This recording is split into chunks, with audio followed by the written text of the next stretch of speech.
Gentlemen, what is going on? What's happening? Love that new intro.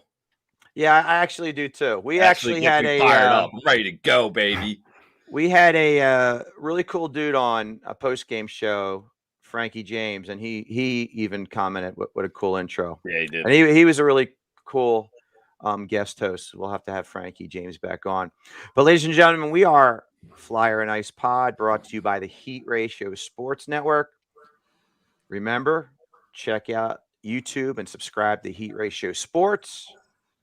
And check us out on Apple Podcast on your drive home. Well, if you're watching this, you're probably not going to re-listen to it, but tell your friends and family. Check us out on Apple Podcast, Spotify. We're everywhere. And I want to let you know that one of the affiliates for our show, NV Streams, they are the best source of watching TV in today's world. No more YouTube TV, no more Hulu Plus. Cut the cord with cable. NV Streams. You got to check them out.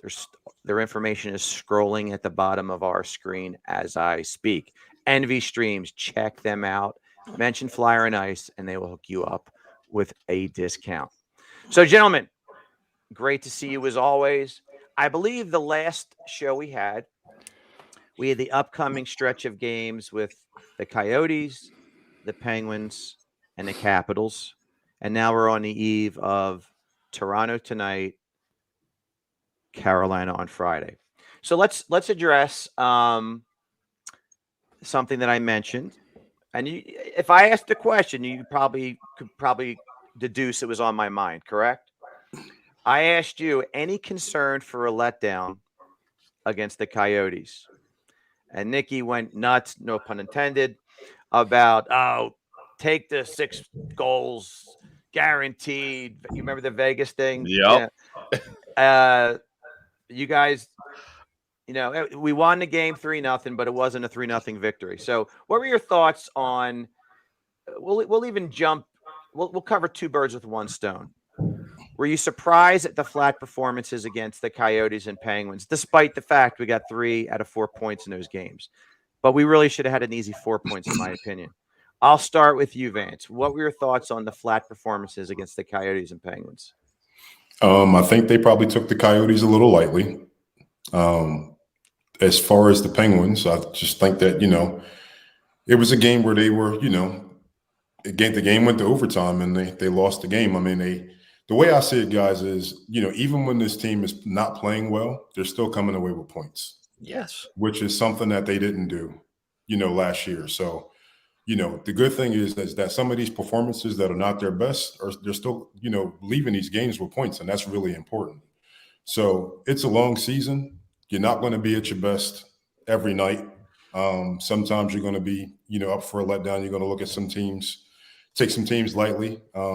Some of the other teams that are better teams you're not going to play as well against. But the Flyers are coming out every game with points, it seems like, and that's really all that matters. Would you like to build on that, Nick?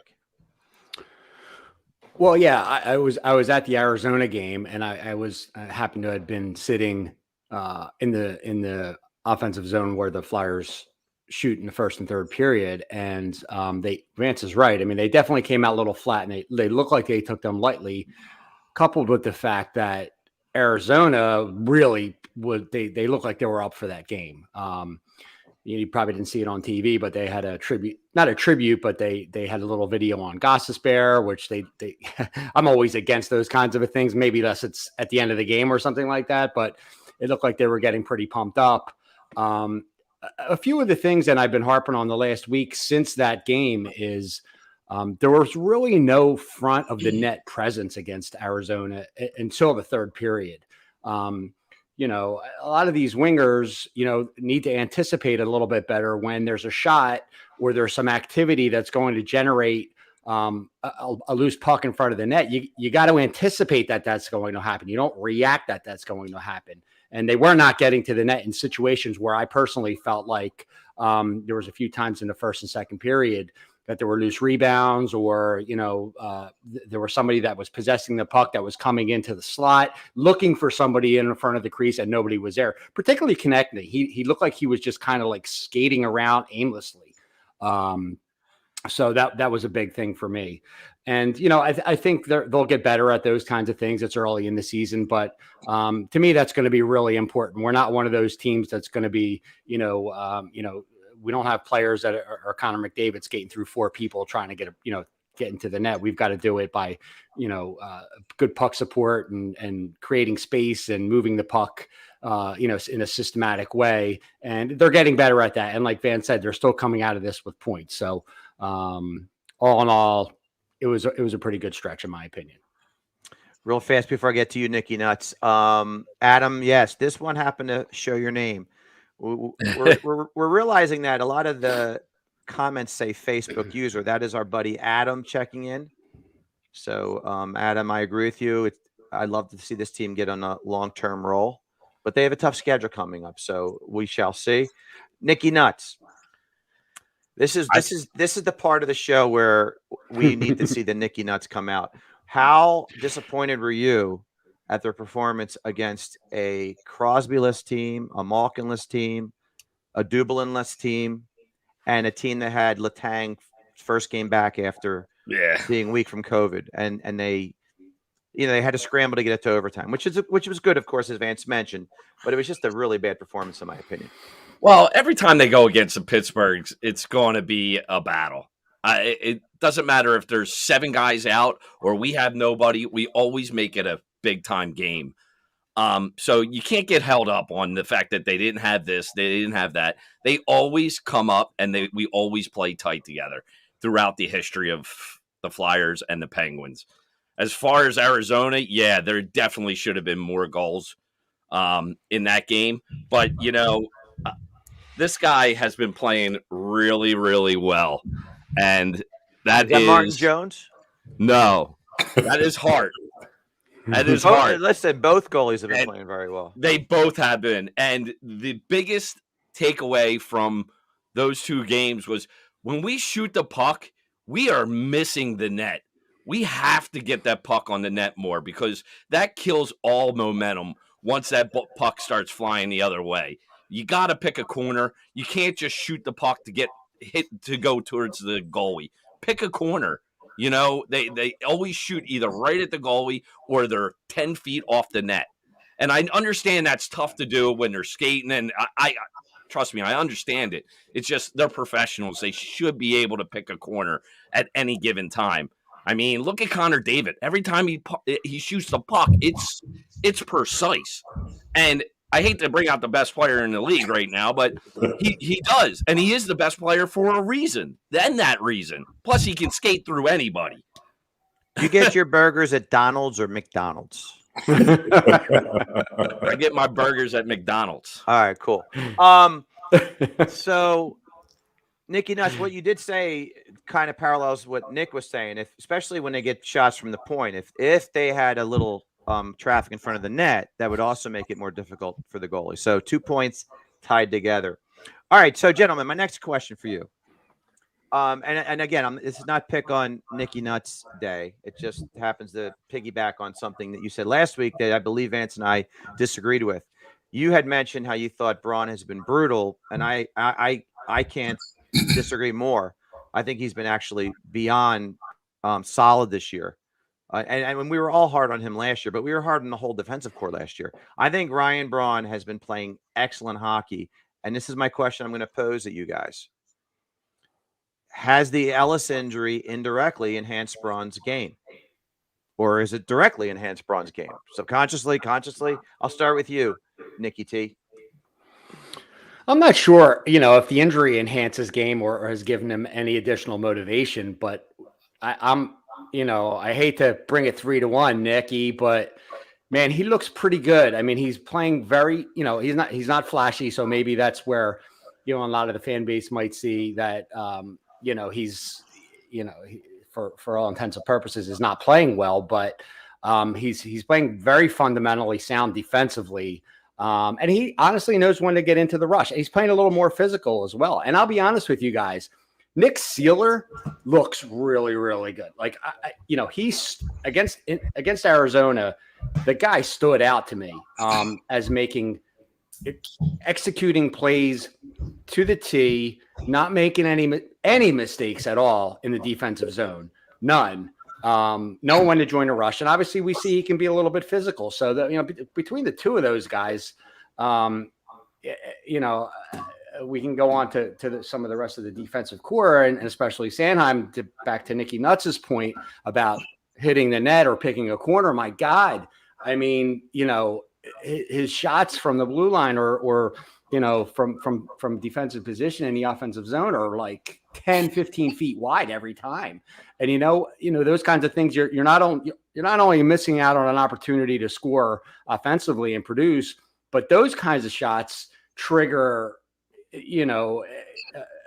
another rush by the other team, whoever they may be playing at the time, very easily.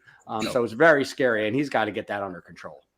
It's funny you mentioned the Sealer thing, because we're not here to necessarily plug other shows, but listen, to me, I have the mindset in the podcasting world that it's not competition. We should all be friendly with each other. And one of the shows that I really enjoy watching outside of our own is Flyers High and Wide. Love Jim, the host. He's really does a fine job, and his co-host Zach does a fine job. So I was watching the show and I made a comment, and then Jim asked me, Dan, I'd like your perspective on our little argument, which I think I missed. I turned it on a little late, about Nick Kubel. I think some of them don't like him and some of them like him. And I gave my opinion how I don't like him at all. And then I added my 2 cents, and I said, I also believe that I also believe that when Ellis comes back, Sealer should stay in and Sanheim should sit. And that's the comment I made. So they addressed my question. And one of the guys, I don't want to say the guys, I think it was Evan or Kyle was the third guy. And Vance, you're still there. He is. Our man Vance is back. So Evan and Kyle and those guys, I think it was, anyway, the third host of the show laughed at that point. He goes, I agree with the Brown for NAK, but Sealer for Sanheim. And he started laughing. No. And I'm thinking, dude, are you kidding me? Like, what are you watching? And I'm like, what? And I typed, what the hell is Sanheim offering this team right now? So they didn't address that secondary question, but I'm glad you feel the same way, Nick, because to me, listen, I don't know this guy for his hockey knowledge point of view, but he couldn't be more dead wrong in my opinion. 100%. So Nick Sealer has, again, not flashy, but he's a solid hockey player. And again, a lot of our teams will strictly go with pedigree and paycheck. They're in a lineup.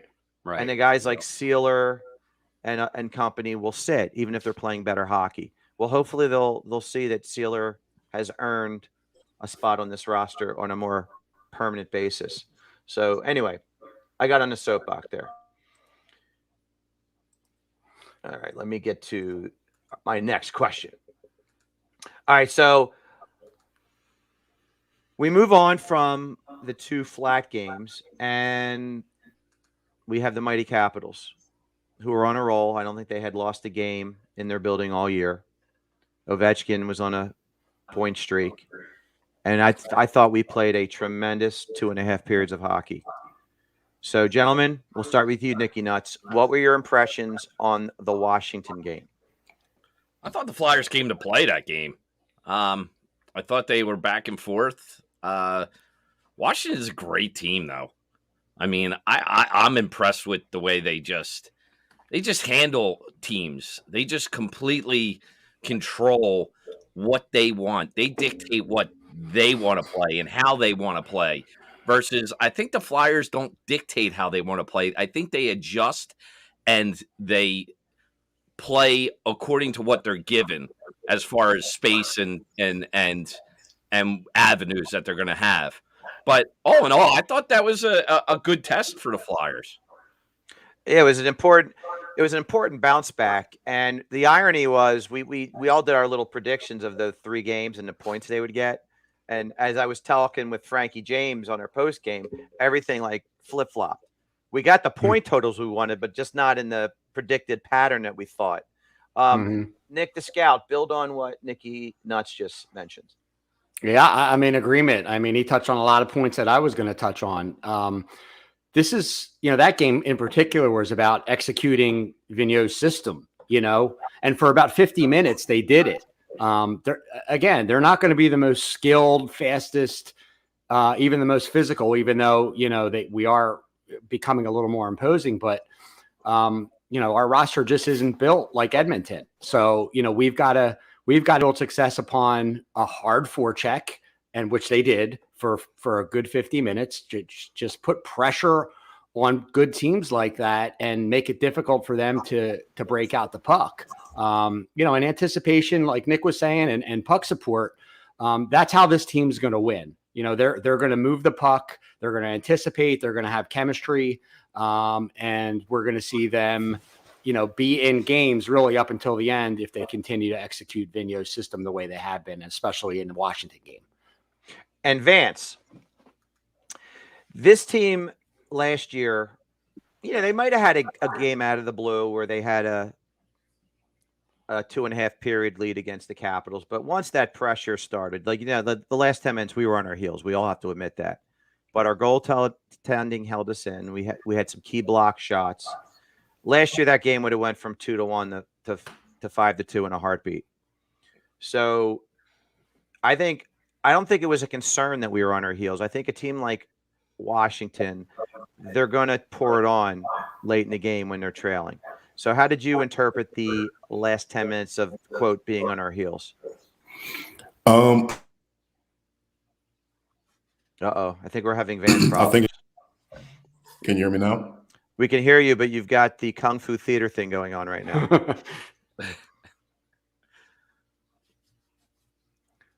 Uh-oh. He's All freezing up. Vance, why don't you sign off and sign back in, and we'll see if that rights the ship a little bit. Right, I think the Flyers have to start getting more in front of the net. I think they're veering away from that great opportunity to score great goals with JVR. I don't know why they got away from that. They started in the beginning, but to get in front of the net and have deflections is always going to kill goalies in this league. And I think we got away from that a little bit. And I don't know why. I don't know what the reason is, but I think that's what they need to do going forward. You're right. That's a staple in hockey. You can never go wrong by putting traffic in front of the goalie. You can't crash the net, make the goalie uncomfortable. Maybe it's they're afraid to get their heads knocked off because the guys are shooting like 10 feet off the net. Listen, I don't know. You just referenced that's a trademark of JVR. Yeah. It's got to be done. Now, I was going to ask this to Vance, but I think both of you are quite capable of answering this question. And I left this on the board from my post game show with Frankie James the other night. So I'm going to ask Nicky the Scout, talk to us about sports and the ebb and flow that takes place where you can have uninspired play against Arizona and Pittsburgh and then come out looking like a world beater against Washington. How does that happen in such a short period of time where you can look so bad one night and so great the other night? It just does. I mean, you see it everywhere in every sport at every level. I remember just going to youth hockey games and just saying, hearing the kids say, we're going to kill these guys, whatever. And then it's in their head and, you've got all this confidence. Meanwhile, on the other end, of the locker room or the other side of the locker room, you've got these kids that are all pumped up because it's a big game for them. It's a big team. They've got all these names on the roster. I don't know, Dan. And I wish, I wish in back 20 years ago, I would have gone to school and taken some psychology courses on that specific topic because you just forget about it. Sports psychology 101. Sports psychology and especially as it relates to that aspect of sports in general. I don't know, Dan. You should come out against a team like Arizona and really just whip them. You really should, but they were flat. And I guess it's hard at the end of the day to just get up for every single game at the highest possible level that you can. And you had but- two look ahead games in theory. Yeah. So that could have been it too. And like Vance and you alluded to, all three of you alluded to, is they still got the victory, which is the ultimate Right. important thing. And I guess Nicky Nuts, you would agree with that. It's just the wonderment of sports. You just have Yeah, no I mean, idea. you'll see it not in no more. You'll see it more in college. Like you'll see that in football all the time. Guys get up for games and guys don't get up for games. It's just the way sports is, and that's why we all tune in every game to watch it, because in any given day you can show up and be a force to be reckoned with, and any given day you can lay a turd.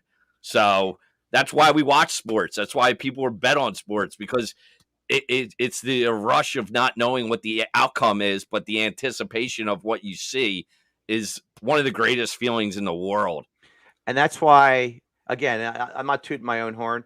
I just had that gut feeling that they were going to have a letdown game against the Coyotes. I didn't think they were going to lose, but when you guys were giving me Vegas point totals, there was one of our viewers, I forgot his name. It was a Jim. I was like, okay. If you guys are feeling it, I hope you're right. But I had a feeling that was going to happen. But the fan base does it all the same as the players do. It's just a trickle down effect. Yeah, we when you watch enough sports like we do, you know that what I call the ebb and flow effect. Right. All right, my next question: the new guys, and again, this goes back to Chuck Fletcher. The new guys continue to impress. Broussard had a beautiful goal against the Capitals. To me, it was Rasmus Ristolainen's breakout game, in my opinion, his best game by far, and of course, Martin Jones was terrific in net. Are you guys still like in all of how all the new guys are contributing? Nicky T? Yeah. I mean, again, we've talked about this from the moment that these acquisitions were made. I think the four of us all kind of felt like the moves were what this team needed to move forward and get to the next level, and also help Carter Hart get back on track. But I would be amiss to not bring up Martin Jones, because I'm just not getting the fan base hatred on him. It's like that. I feel like that AMAC, it's just from the moment we signed him, it was like, this guy stinks. And what are we doing? And, if you're a stat scout, which I call these guys, these stat scouts, where they're Google the numbers, the players, the goalie, whoever it is, and look up their stats, or, in this case, the save percentage and goals against, and immediately say, okay, this guy stinks. Why are we signing him? He's a good goalie. He's a very good goalie. And he's been in a bad situation for 2 years, maybe 3 in San Jose. But I remember watching him in, around 215, 216 playing in a world championship game for Team Canada. And he was phenomenal. Prior to that, or right after that, a good stretch of production in San Jose until that team kind of just falling apart. But this fan base needs to get behind Martin Jones, because we're going to need him. You need a good backup goalie, whether it's to give your goalie a rest or to pick him up if he's not playing well, or if he's hurt or injured. But to me, I've been on the Martin Jones bandwagon since we signed him, and I hope the rest of this city starts to realize what we've got in this guy, because he's pretty special, and we're starting to see it. And I think he's starting to win some people over. No, I agree with you. He had a couple off years, but I remember the Martin Jones that really carried that team. And he's very positionally sound. He's not flashy, but he's positionally sound. And I guess the fan base, it's a catch-22. I think they wanted the Holpies of the world, but a guy like that wants more playing time. And you can't have a guy that threatens Carter Hart if the organization wants to, make him the number one, which they clearly do. So you got to get the ideal complementary piece that doesn't have the big ego anymore. And if anything, Martin Jones might use this as a resume builder for the future. I'm back, ladies and gentlemen. Sign me. You know what I'm saying? So, yeah, I agree with everything you said about Martin Jones. Now, here's something that, if anyone trumpeted grit and a tough team mentality, it's been me. and I couldn't have been more pleased at the sequence at the end of the second period against the Capitals where Wilson kind of hit Risto as the horn went off. It was an unnecessary hit. And Shocking. Ristolainen turned around and gave it to him. And McEwen quickly got in the fray. And you notice how Wilson didn't keep it up, you know? Yep. We had tough guys on the ice that weren't going to take any garbage. Now, I would have liked to have seen a little revenge for, again, Gardner Hathaway. I think it was given to Farabee again in the face on the ice. I would have liked to seen that come back to haunt him. But again, it's time and place, and the game was too tight. But that sequence at the end of the second period showed that this team will back each other and stand up for themselves. And I think even Sealer was on the ice. They've got guys that will drop the mitts if they have to, and also can be solid contributors. And on that note, I want you both to not only address what I just this topic, but how good has McEwen been defensively responsible as a fourth line winger? I mean, I have not seen that guy make a bad pass or turnover since he's been on this team. Nicky, nuts. Yeah, I agree with you. He's been a surprisingly dependable. He's been dependable in the role that he's playing. And the fact that we have really two real good lines and the other two lines haven't hurt us, that's what I'm saying. And usually the fourth line is just there to clang and blang and just put minutes down on other lines. So, yeah, I'm surprisingly happy with his performance. And I think Bassard is one of the unsung signings that we've had. I think he is a absolute joy to watch and see him come out to play every game. And he's just he doesn't give up on plays. He's always there. And he's always evolved in some part of the game, which is really nice to see. Now he's a gritty, quick skater.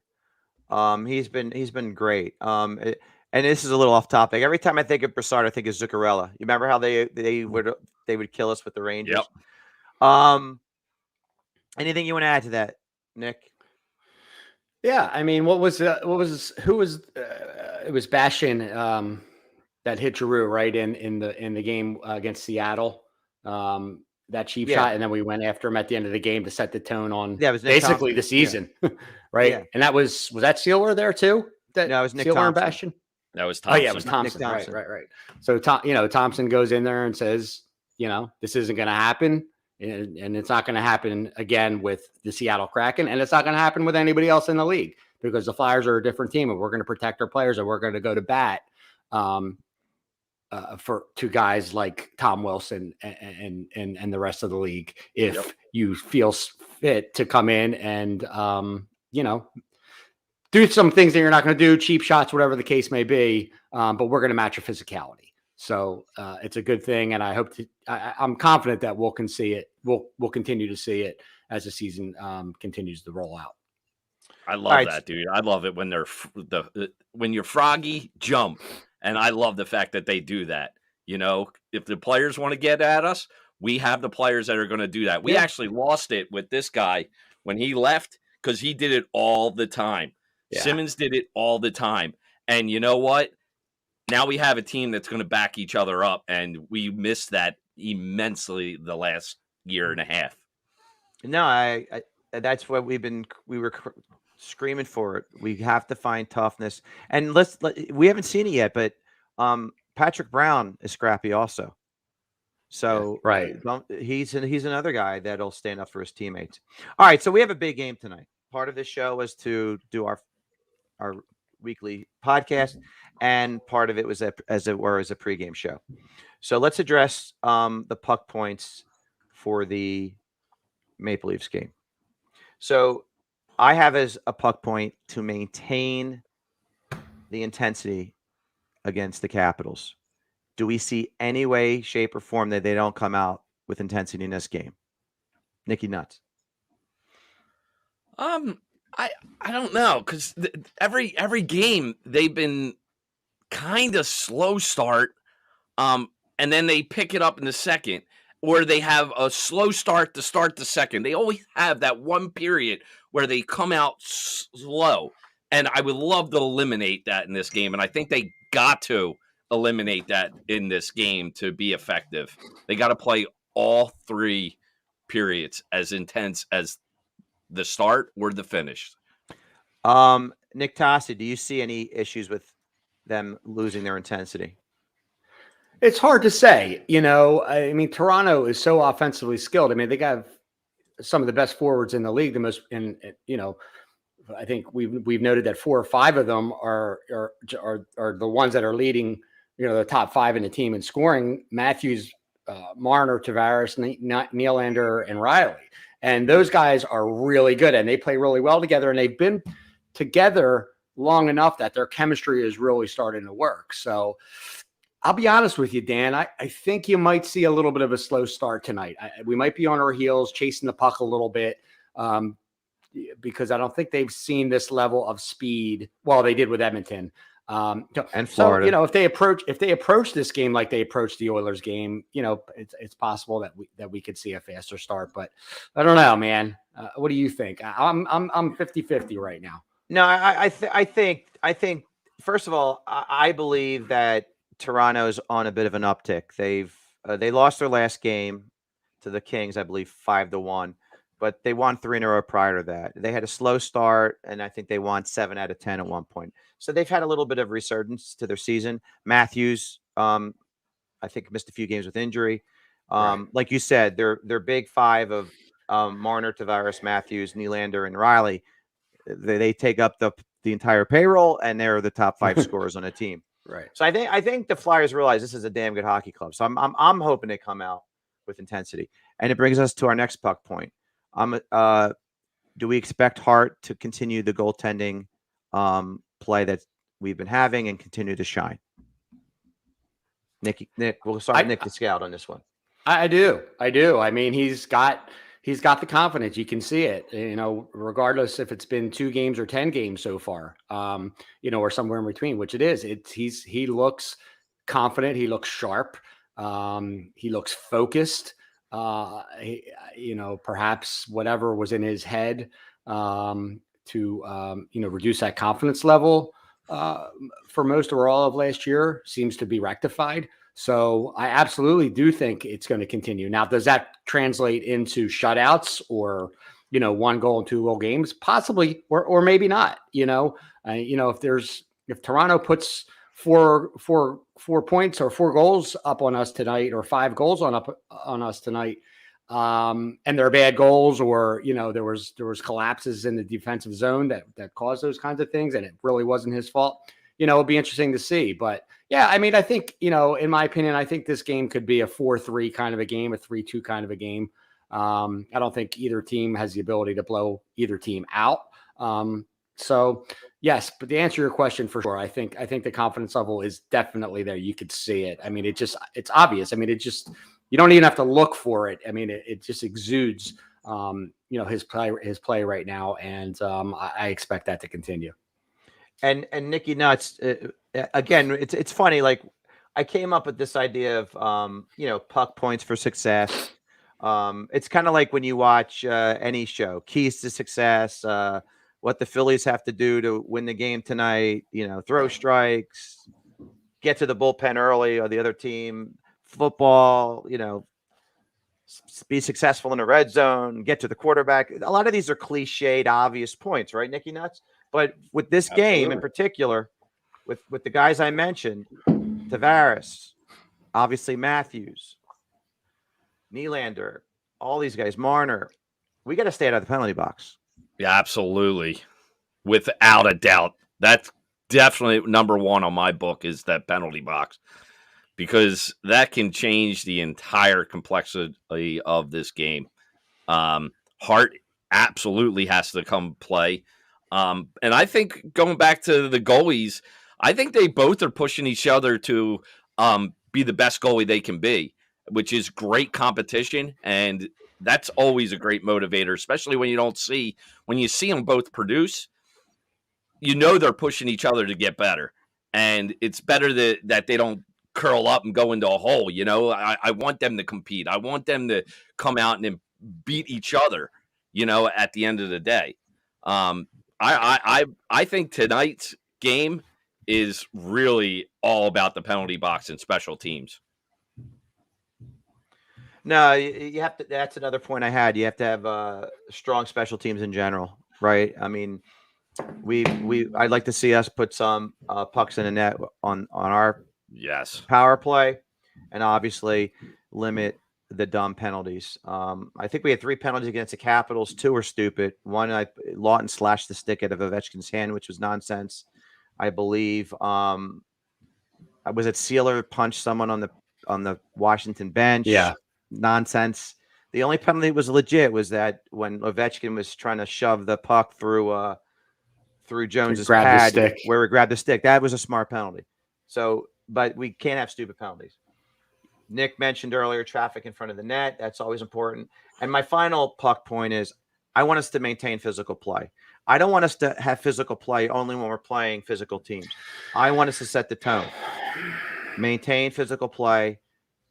Nikki T, I saw you react in a way that you wouldn't allow. Yeah. Well, because this is the kind of game where you might not see too much physical play because they don't have an enforcer that you're reacting to protecting your players or whatever the case may be. This is the type of game where you need physical play to shut down a very, very potent offense. This is the type of game when, Marner's getting a pass from Matthews or whatever, they're along the boards that you're darting right at him, skating at full speed and putting their head on a swivel and not letting them just skate up and down the ice at will. So that's the kind of physical play you're going to need against Toronto tonight. And I'm hoping we see that because I'm a little skeptical that we won't, but we'll see.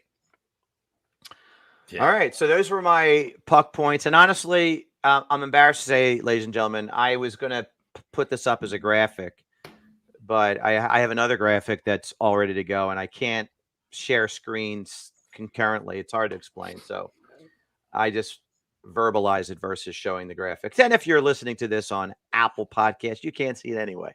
Exactly. So before we get on to my favorite segment and many of our viewers' favorite segment, here's our next 3 games.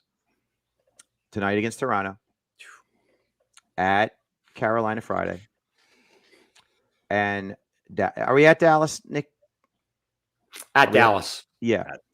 So I always like to project points, and I'll start with you, Mr. Nuts.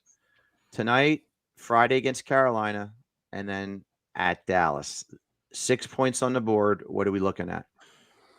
To be honest with you, I really think we're only going to get 2 points out of this. So you have 1 win and 2 losses you're looking at? Yeah, I think or absolutely. I think we lose to Carolina, and I think we're going to lose or even make it to the OT of Dallas. And I think Toronto we can win. I'm going to go. I'm going to go 4 out of 5 points. I think they beat Toronto and Dallas. Really? Yeah, Dallas isn't setting the world on fire. Your thoughts, the scout? I think they're going to beat Toronto, and I think they're going to beat Carolina. Dan, when we talk about the sports psychology of getting up for games and playing to the level of the competition, I think you're going to see that with Carolina. I think and then a letdown against the Stars. And a letdown against Dallas. Yep. All right. I mean, if you're continuing to read the rest of the chapters in the Flyers 2021 season, that seems to be the way it's going to play out. So. All right. Yeah, but again, if you would have told us this 3-game stretch, we're going to get 4 of 6 points, right? Maybe even 5. Maybe we take someone to overtime and lose it that way. I guess we would take 5 out of 6 points. I would take 4 out of 6 in this stretch. All right.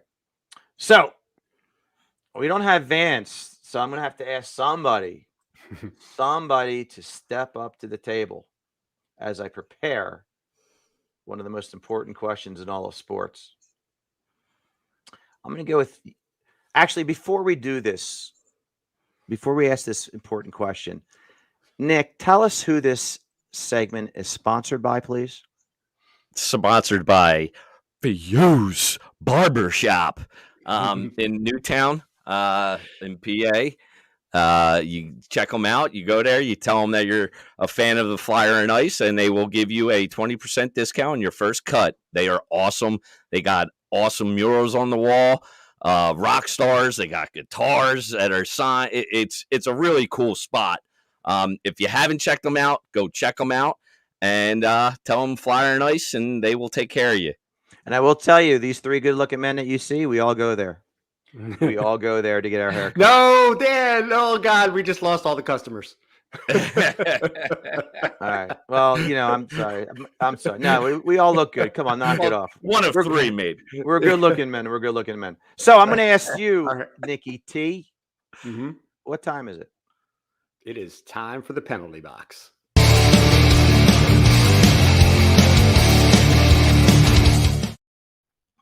I did it again. I left the previous question up, and it blocked the penalty box graphics partially. I'm really mad at myself.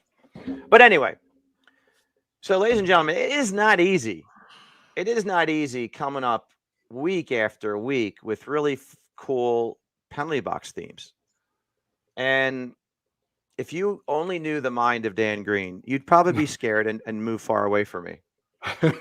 But I was just sitting there one day, and all of a sudden, Darryl Sittler popped up in my head. And what does Darryl Sittler have in common? Nick the Scout. What pops in your head? For the Maple Leafs and the Flyers? Yes. So that was my theme. I randomly thought, and I'm telling you, I don't remember him playing for Toronto, but I had to. Well, you don't remember Darryl? You don't remember Darryl Sittler playing for the Toronto? I don't. Come on, that was. Oh, I certainly. Obviously, I remember him as a Flyer. So, all right. Well, anyway, so here's my theme for the penalty box. It is played for Flyers and Leafs, and I don't know if you knew this, Nicky Nuts, but did you know Bernie Parent played for the Toronto Maple Leafs? No, I did not. Did you know he played for the Flyers? No. Just kidding. No. So you start with that. Bernie Parent played for the Leafs, and he played with his childhood legend or childhood idol, Jacques Plante. And talk about a mentor.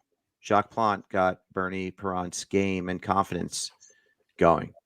And then, as Nick Tossi referenced, we got Darryl Sittler in a steal. For a player named Mike Costello, or not Mike Costello, but the last Mike Costello I went to high school with. But there was, I can't think of his first name, but the last name was Costello. We traded him for Darryl Sittler.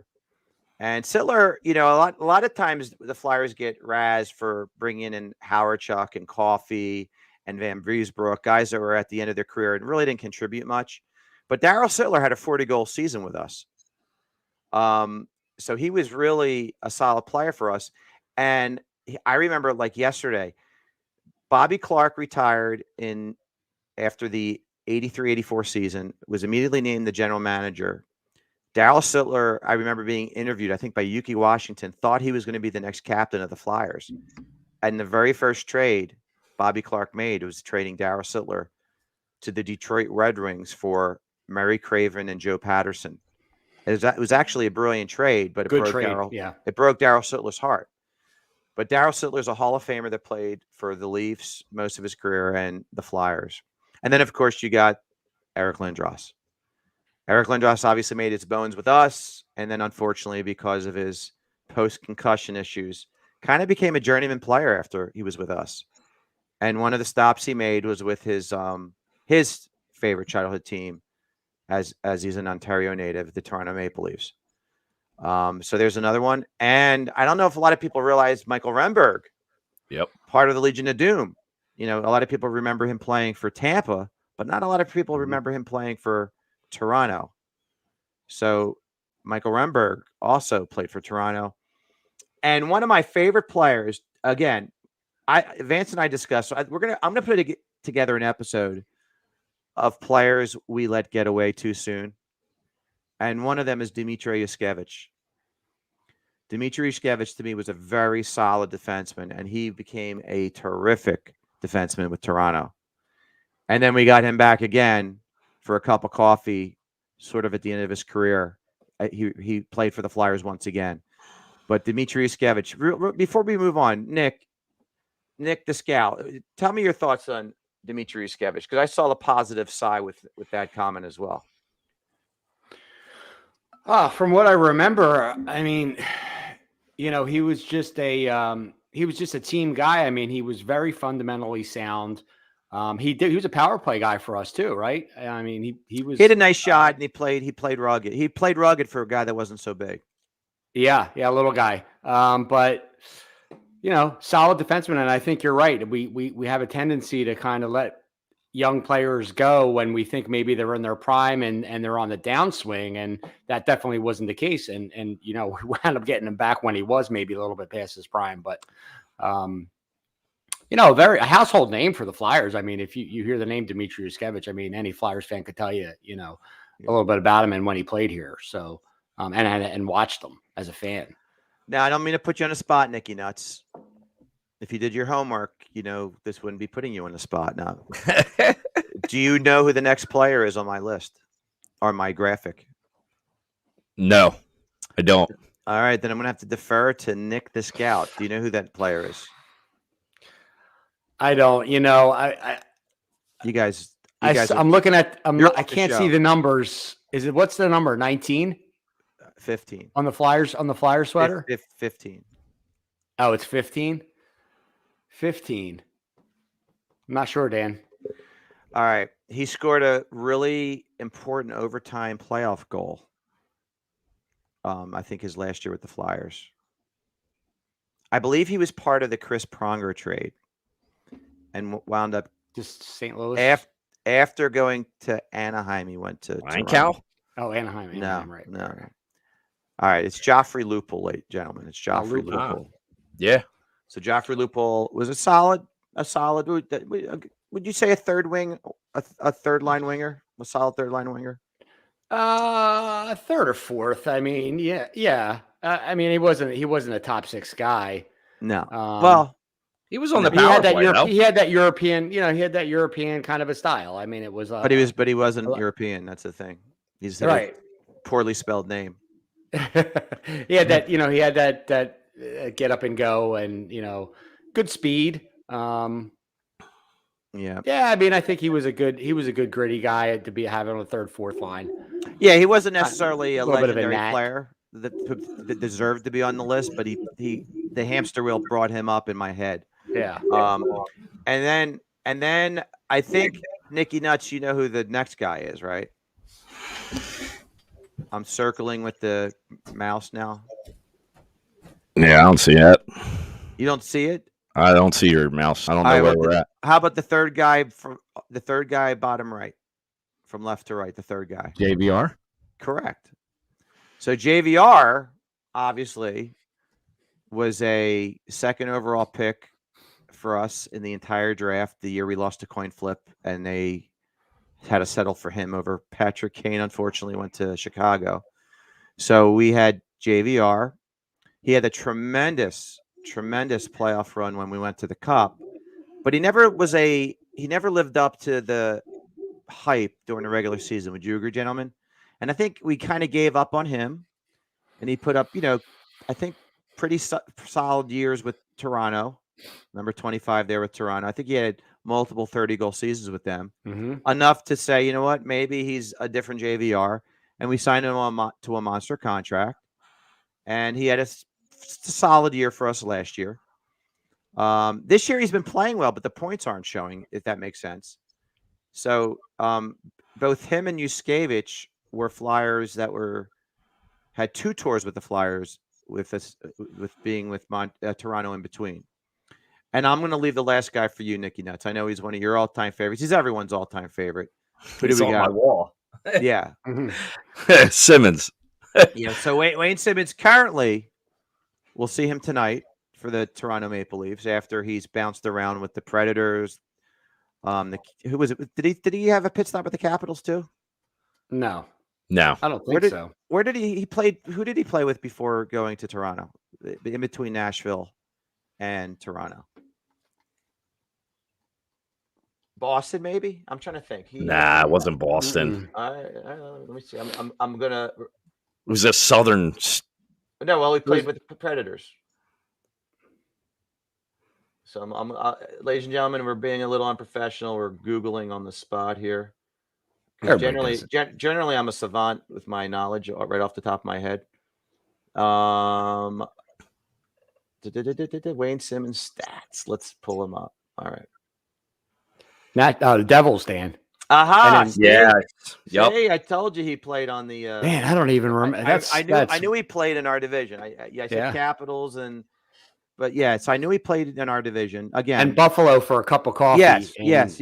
So he's bounced around, and now I think he actually signed a contract with Toronto. So ladies and gentlemen, that was my little cute penalty box segment. I wanted to show Fly, and I guarantee you there's countless more. We could. Wasn't Mike Ricci on the? Didn't he play for Toronto at one point? I just remember Ricci with the Avs after us. I don't know. Could be.